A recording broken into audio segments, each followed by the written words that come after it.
Business owner biasanya ingin semua customer mereka bisa dengan mudah mengenali dan mengingat brandnya. Tapi yang sering terjadi justru sebaliknya. Padahal para business owner sudah yakin kalau brandnya memiliki nama dan tagline yang sangat menarik dan mudah diingat. Tapi yang sering dilupakan, ada hal penting lainnya yang bisa membuat customer dengan cepat mengingat dan mengenal brand kita selain nama dan tagline, yaitu logo yang menarik. Logo merupakan hal penting yang sering membantu customer agar lebih mudah mengingat merek kita. Bahkan logo sering sekali dipakai untuk mewakili brand atau bisnis kita ini. Sehingga wajar ketika ada sebuah laptop yang memakai lambang Apple, maka harganya bisa lebih mahal. Demikian juga ada kaos yang memakai logo Nike, harganya juga bisa lebih mahal. Karena apa? Karena logo yang simpel tersebut bisa mewakili brandnya yang besar. Nah, di video ini aku bakal coba mempresentasikan beberapa desain logo karya timku Yellow Design Studio.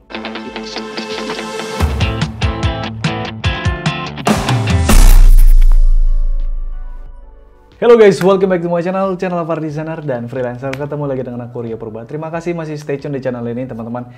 Kali ini, seperti yang aku bilang tadi, aku bakal nunjukin beberapa hasil karya desain logo kepada klien-klien Yellow gitu ya. Jadi yang kerjaan-kerjaan kita yang selama ini bakal kita tunjukkan di video ini.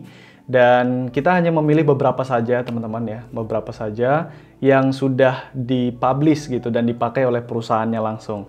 Jadi kebiasaan atau habit yang kita lakukan di Yellow adalah kita tidak akan mempublish desain logo klien-klien Yellow itu dalam waktu 3 bulan itu tidak. Ya, jadi bahkan project-project yang kali ini aku bakal tunjukin ke kalian, ini projectnya mungkin udah berlangsung 6 bulanan kali ya, udah selesai gitu. Nah, tujuannya apa? Tujuannya supaya kami itu memberikan kesempatan kepada bisnis brand atau bisnis dari klien kami ini untuk ekspansi atau berjalan dulu. Kemudian kalau mereka mau ngurus mereknya, mendaftarkan mereknya, merek dagangnya, brandnya ke DGI atau DJKI, nah itu mereka punya waktu. Nah jadi bukan setiap project selesai langsung dipublish oleh Yellow, itu enggak. Nah jadi kita memberikan spare waktu ya kepada klien-klien Yellow. Dan ini juga sudah kita pilih-pilih teman-teman. Tujuan aku membuat video ini adalah yang pertama supaya teman-teman juga bisa belajar ya, karena aku tahu di sini banyak teman-teman desainer yang baru belajar, yang mau merintis karir ya, gimana sih outputnya kalau kita ngedesain logo, seperti apa sih jadinya kayak gitu kan. Kemudian yang kedua mungkin ya sekaligus juga mempromosikan Yellow kan, hasil kerja kami ini tidak main-main loh gitu, dipakai oleh perusahaan-perusahaan yang besar, menengah, bahkan yang kecil juga banyak UMKM. Oke, jadi langsung aja tanpa berlama-lama, langsung aja kita ke klien Yellow yang pertama, yaitu Oscar Sagita Law Office. Oke, ini klien kami yang pertama, namanya Oscar Sagita Law Office. Jadi ini badan hukum ya, lembaga hukum kayak gitu teman-teman, kayak pengacara atau berurusan dengan hukum-hukum lah, kayak gitulah teman-teman. Oke, jadi Oscar Sagita ini kebetulan adalah nama dari Bapak Oscar Sagita yang pemilik ataupun yang menjalankan Oscar Sagita Law Office ini. Dan ini logonya sudah dipakai teman-teman. Kalian bisa lihat di oscarsagitalaw.com dan ya teman-teman bisa lihat ya seperti ini websitenya. Tapi kebetulan Yellow tidak membuat websitenya. Kita hanya memegang atau menghandle untuk pembuatan desain logo, kemudian juga beberapa stationery kayak kartu nama, kemudian envelope, kop surat dan lain sebagainya. Oke. Jadi di sini teman-teman bisa lihat ya, di sini aku mau tunjukkan filosofi di baliknya itu. Ini logonya, kalau dilihat sekilas langsung itu kelihatan huruf O dan huruf S ya. Jadi O itu mewakili Oscar dan S itu mewakili Sagita yang merupakan inisial nama dari pemilik dari brand ini.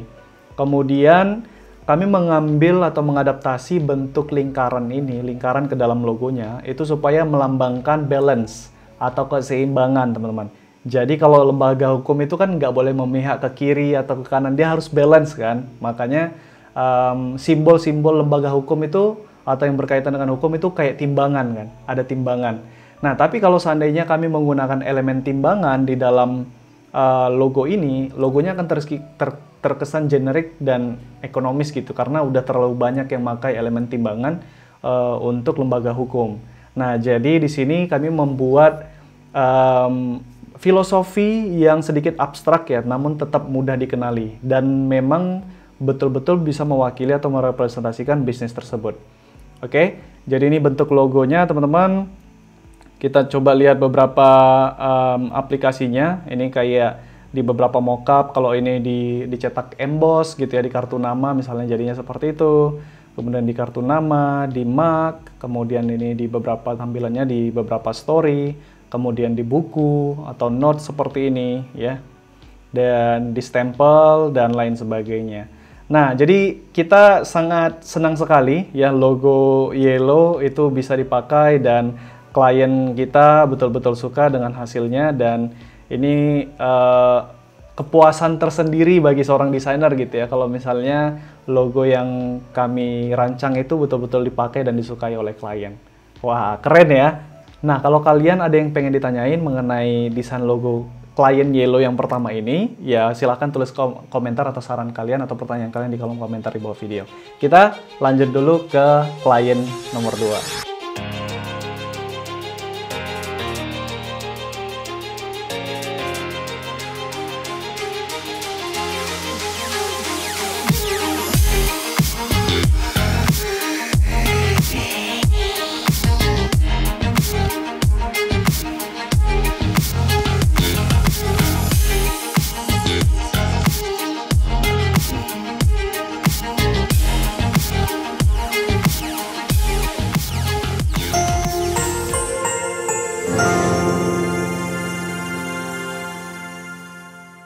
Nah, klien Yellow yang kedua yaitu Raka Jaya Group. Nah, seperti teman-teman lihat di layar, ini adalah desain logo yang kami rancang untuk Raka Jaya Group. Jadi Raka Jaya Group ini adalah kayak peternakan ya. Jadi peternakan, ayam, bebek dan lain sebagainya, dan produksinya itu ya sebagian besar ada telur, bisa juga daging ya. Tapi yang berhubungan dengan makanan-makanan sehat lah. Oke, jadi ini ada Raka Jaya Group, teman-teman bisa lihat. Kalau kalian lihat sekilas langsung kelihatan kayak kepala ayam gitu ya, kayak kepala ayam. Tapi kita buat kombinasikan filosofi kepala ayam ini atau kepala unggas lebih tepatnya. Kepala unggas ini kami padukan filosofinya atau konsepnya dengan alam, teman-teman. Alam, terus kayak ada ladang peternakan jalannya itu gitu ya. Terus ada seperti ada daun-daunan warna hijau dan lain sebagainya. Nah, jadi kayak kita di sini sengaja mau nonjolin kesan organiknya, teman-teman. Kesan organik tapi tetap kelihatan modern. Oke. Jadi untuk project Raka Jaya Group ini kebetulan kita menghandle desain logonya, kemudian juga ada animasi logonya, dan di sini nanti aku akan tunjukkan.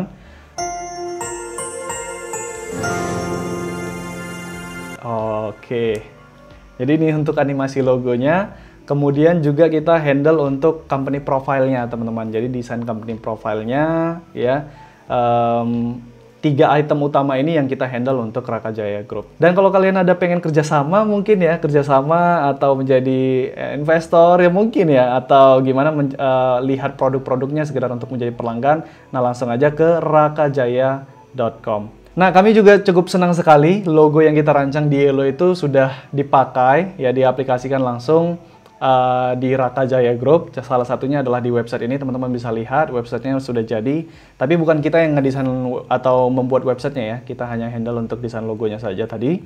Kemudian ini teman-teman bisa lihat, ya kalau kalian pengen jadi investor atau pengen coba produknya yang menjadi pelanggan, ya bisa aja langsung kunjungin rakajaya.com ya. Kemudian ini juga logonya sudah diaplikasikan ya di gerbang atau gapura namanya ya.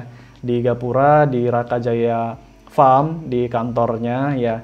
Jadi bisa kelihatan langsung bentuk logonya seperti apa dari depan. Wah, ini kita cukup senang dan cukup bangga sekali karya kita sudah bisa dilihat dan dipakai oleh pemilik atau bisnis ownernya. Wah, keren. Nah, buat teman-teman desainer ya, jangan lupa ketika project kita selesai itu jangan lupa minta testimoni ya kepada klien kita. Jadi seputar pelayanan kita, terus hasil desain kita apakah memuaskan atau seperti apa, terus dampaknya bagi bisnis klien-klien kita tuh seperti apa. Nah, jadi di sini kebetulan aku juga sudah meminta testimoni ya kepada business owner Raka Jaya Farm, bahkan diberikan dalam bentuk video. Jadi langsung aja di sini aku coba sampaikan supaya teman-teman desainer juga bisa melihat, atau buat teman-teman Bapak Ibu yang bukan desainer juga bisa melihat ya bagaimana sih dampak desain logo ini bagi Raka Jaya Farm.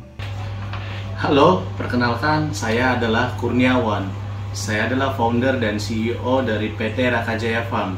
Raka Jaya Farm adalah sebuah peternakan ayam petelur di kawasan Kabupaten Subang, Kecamatan Compreng. Terima kasih buat rekan-rekan dari Yellow Studio ya yang telah membuatkan logo untuk perusahaan kita yang baru. Mudah-mudahan logo ini adalah membawa keberkahan bagi PT Raka Jaya Farm, dan semoga dengan bergantinya logo yang baru ini, seluruh tim dan karyawan yang ada di Raka Jaya Farm semakin solid. Itu aja, dan saya sangat bangga dengan akan produk yang diterima saya dari Yellow Studio, karena itu sebuah pekerjaan yang tidak mudah. Tapi terima kasih telah memberikan logo terbaik untuk PT Raka Jaya Farm. Saya Kurniawan, terima kasih. Nah, selanjutnya kita ke klien ketiga. Di sini teman-teman bisa lihat San Diego Legacy Law. Ini lagi-lagi lembaga hukum ya teman-teman ya. Jadi San Diego Legacy Law, dan ini kebetulan klien kita dari luar ya, dari Amerika. Jadi untuk presentasi nggak banyak sih sebenarnya klien Yellow itu dari luar. Itu paling hanya 5%. 95%-nya itu dari lokal dari Indonesia. Oke. Jadi ini tampak atau visualisasi dari desain logo San Diego Legacy Law ya. Kalau teman-teman bisa lihat, ini base-nya itu memang desain San Diego ya, langsung dari namanya itu kelihatan. Kemudian Legacy Law, legacy itu kan kayak ngurusi keturunan gitu atau warisan gitu. Jadi memang lembaga hukum San Diego Legacy Law ini mengurus kayak gitu-gitu ya, kalau ada masalah ke keluarga atau masalah di bidang berurusan dengan warisan, harta warisan. Nah, itu mereka yang ngurus gitu. Nah, jadi ini kita juga cukup senang teman-teman. Ini desain logonya sudah dipakai ya. Ini teman-teman bisa lihat di sdlegacylaw.com. Nah, ini udah dipakai logonya, desain logonya, dan ini kebetulan foto dari pemiliknya atau yang memiliki brand ini gitu ya. Dan yang unik adalah kalau teman-teman bisa lihat di sini ya, logonya kok mungkin ada yang terkesan gitu, atau ada yang melihat gitu ya, kesannya kok ini kok mirip gitu dengan Oscar Sagita ya, itu sama-sama lingkaran, sama-sama lekukan gitu. Jadi itu buat teman-teman yang awam mungkin ada yang berpikiran seperti itu. Tapi kalau dari sisi desainer ya, dari perspektif desainer ini sama sekali beda ya teman-teman. Jadi jangan sementang sama-sama bulat, wah ini sama gitu ya, banyak kok logo yang bulat gitu. Jadi masa nggak boleh kita pakai logo yang bulat gitu. Jadi penilaian apakah satu logo itu mirip, plagiat atau tidak adalah dari eksekusi dan juga dari konteksnya teman-teman. Jadi secara eksekusi ini jelas beda ya. Di Oscar Sagita itu kita kesannya itu lebih bold ya, lebih berani, lebih kesannya lebih premium gitu ya. Kemudian San Diego Law ini kesannya memang tetap premium tapi lebih lebih efektif, lebih thin ya, nggak lebih bold dari logo yang sebelumnya. Itu secara eksekusi. Kemudian stylenya juga beda teman-teman. Kalau ini stylenya itu lebih kepada kayak mirip-mirip ornamen gitu, tapi tetap membentuk huruf S ya, O dan S. Dan kalau misalnya untuk yang San Diego Law, kita membuat ini seminim mungkin, sesederhana, sesimpel mungkin, tapi tetap modern gitu ya. Nah, jadi ini secara eksekusi sudah berbeda. Kemudian yang kedua secara konteks, teman-teman. Secara konteks ya, kalau kalian bisa lihat yang di Oscar Sagita itu memang inisial O dan S. Itu dia terbuatlah logo seperti ini. Nah, sedangkan di San Diego Legacy Law kemarin itu business owner atau pemiliknya itu menitipkan karena ada nama belakang dia itu ada dari huruf H, teman-teman. Ya, jadi nama pemiliknya itu apa, terus nama belakang itu ada huruf H. Aku nggak bisa nyebutin nama belakangnya karena itu nama keluarga kan. Jadi aku sebutin inisialnya aja. Jadi dia mau tampilin di dalam logonya ini ada juga terlihat huruf H-nya. Nah, itu gimana tuh ya? Jadi di sini kalau teman-teman lihat ini ada SDLL ya, SDL gitu. gimana kita bisa masukkan tambahkan huruf H di sini. Nah, akhirnya waktu itu tim Yellow ya merancang supaya ini tetap kelihatan huruf S-nya, teman-teman, huruf S. Nah, sehingga kita mendapatkan satu ramuan racikan yang betul-betul klien suka. Nah, jadi teman-teman bisa lihat yang di negative space ini membentuk huruf S. Ya, ini kelihatan ya, lekukan huruf S-nya. Kemudian, kalau teman-teman juga bisa lihat di sini, ini membentuk huruf D, teman-teman. Oke, jadi di sini ada seperti garis ya, kemudian di sini membentuk kayak perutnya, teman-teman. Oke, ini membentuk huruf D. Oke, kemudian untuk huruf L-nya, teman-teman bisa lihat di sini huruf L. Oke, di sini ini ada stemnya, kemudian di sini kita masukkan kakinya memanjang ke atas. Nah, ini mewakili huruf L, teman-teman. Nah, kemudian untuk huruf H-nya yang nama belakang keluarganya, itu kalian bisa lihat juga di sini ada huruf H. Jadi ini garis, oke. Kemudian yang kedua sini juga ada garis, oke. Kemudian di sini ada garis. Dan ini perpaduannya membentuk huruf H, teman-teman. Oke. Jadi kelihatan ya. Jadi itu di situ ada huruf H. Nah, jadi logo final inilah yang terakhir dipilih oleh klien karena dia sudah sesuai dengan apa yang dia butuhkan pada saat itu. Nah, mungkin dari ketiga portofolio kami di Yellow ini ya, dari logo klien-klien kami, mungkin teman-teman ada yang berpendapat, wah ternyata buat logonya simple banget ya, gampang sekali ya buat desain logonya. Nah, itu aku mau jawab langsung, tidak segampang yang teman-teman pikirkan. Karena di awal supaya kita bisa mendapatkan bentuk yang diinginkan atau disukai oleh klien, itu kita harus betul-betul riset tentang siapa kliennya, produknya seperti apa, terus makna di balik namanya mungkin apa, terus filosofi dalam dia menjalankan bisnisnya seperti apa, sehingga keyword-keyword itu yang nantinya akan kita pakai untuk merancang desain logo. Dan prosesnya juga tidak semudah yang kita bayangkan gitu ya. Pasti ada revisi di tahap awal tuh mungkin kita propose desain logo dan klien kurang suka, tapi mungkin ada juga klien yang suka gitu ya, tapi butuh perbaikan lagi gitu. Nah, di sini aku mau kasih contoh, lihat yang untuk logo San Diego Legacy Law ini. Nah, ini untuk desain logo konsep pertama yang kita propose. Jadi di tahapan ronde pertama itu kita propose ada 3 konsep ya teman-teman.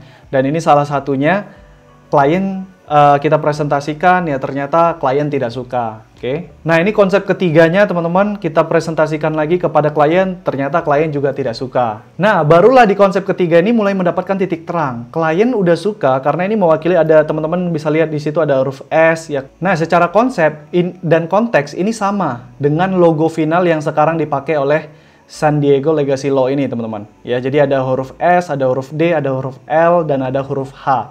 Tetapi klien tidak suka eksekusinya. Nah, makanya itu kita coba revisi lagi. Kita udah paling tidak udah dapat arahnya, tracknya. Terus kita revisi lagi untuk mendapatkan desain finalnya yang seperti teman-teman lihat ini. Ya, jadi lebih elegan dia ya. Kalau yang sebelumnya itu kan lebih kelihatan kayak maskulin ya, karena bentuknya itu kayak persegi. Walaupun perseginya itu kita roundedkan. Oke, tapi untuk yang ini karena kita pakai lingkaran, elemen lingkaran, makanya itu hasilnya lebih kayak elegan aja gitu. Nah, jadi itulah dia kira-kira untuk 3 karya ataupun portofolio dari Yellow Design Studio.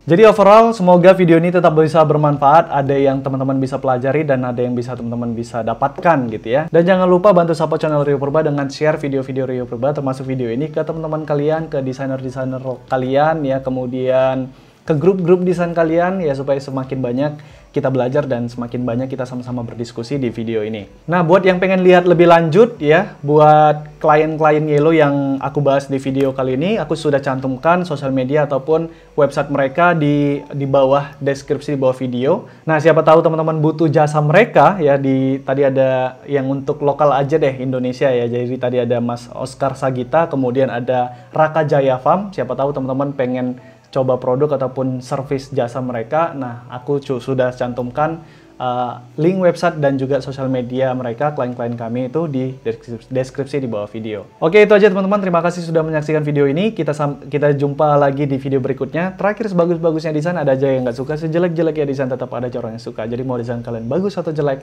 jangan pernah takut berkarya. Aku Rio Purba. See you guys on the next video.